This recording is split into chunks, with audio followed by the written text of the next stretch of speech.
கபாலீஸ்வர பெருமானுடைய திருமுறை பணியாளனாக ஒரு 30 ஆண்டுகள் இருந்திருக்கிறேன். அதில் ஒரு சமயம் எனது சிவாச்சாரியார் பெருமாள் எனக்கும் ஒரு போட்டி. சிவாச்சாரியார் பெருமானார் சொல்கின்றார், ஐயா உங்களுக்கு இன்றைக்கி பொற்கு வரணும், ஒரு பணம் வரணும், அதுக்கு என்ன பாடல் பாடு, இடரேனும் தாளரில் இந்த பதியத்தை பாடு. நீங்கள் இப்போ விநாயகர தீபாவளத்தில் பாடுறீங்க, உங்களுக்கு பொருள் வர வேண்டும். அடியேன் சொல்வது அப்படியெல்லாம் நீங்கள் அது சோதிக்காதீர்கள். இறைவன்கிட்ட பாடி அடியார் பெருமக்கள் அன்போடு பாடி இருக்கின்றோம். இதை ஒரு சோதிக்கிறது என்பது சரியாகாது. அதெல்லாம் இல்லை, நீங்கள் முழு பொருள் வர வேண்டும்.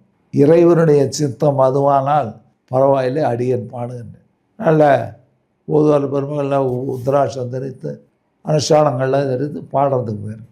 அதே சிவாச்சாரியர் தீபார்த்தனம் பண்ணார். இந்த இடையில இப்போ பாடினதை பாடணும், பாடி தீபார்த்தனை எடுத்து வந்து அவர் கேட்பது ஒன்று, என்ன பொருள் வந்ததா? ஐயா இப்போ தான் நீங்கள் வந்திருக்கிறீர்கள், பொங்கல் வரும் நிச்சயமாக.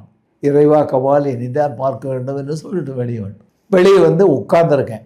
சமணம் போட்டு உட்காந்துட்டு இப்படி அவர் பொருள் வர சொன்னால் நான் பாடிட்டேன், எனக்கு பொருள் வரணுமே, கபாலி நீதான் பார்க்க வேண்டும் அப்படி சொல்லும் பொழுது என்னை அவனிடம் ஒப்படைத்து விட்டேன், கபாலியிடம், எல்லாம் நீதான் அப்படிங்கிற மாதிரி.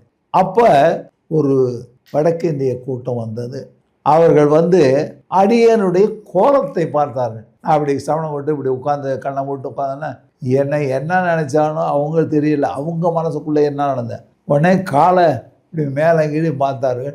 காலம் தொட்டு ஒரு கும்பிட்டு போட்டு ஒரு 10 ரூபா பணத்தை போட்டு, பின்னாடி ஒரு 30 பேர் வரிசையாக வர்றாங்க.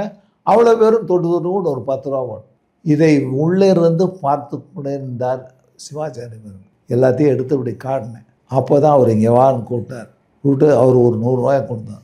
இறைவனிடம் கேட்டது எனக்கு கிடைத்த ஒன்று. ஆனால் இல்லை இன்றைக்கி உங்களுக்கு 100 ரூபாய் கொடுக்க வேண்டும்னு நினச்சேன், அதை ஏதாவது சொல்லி கொடுப்போமே, அது என்ன பாட்டுன்னு கேட்டு சொல்லுவோமே, அதை அடியன்னு கேட்குறோன்னு இருந்ததுக்கு கேட்டேன், கொடுத்துட்டேன்.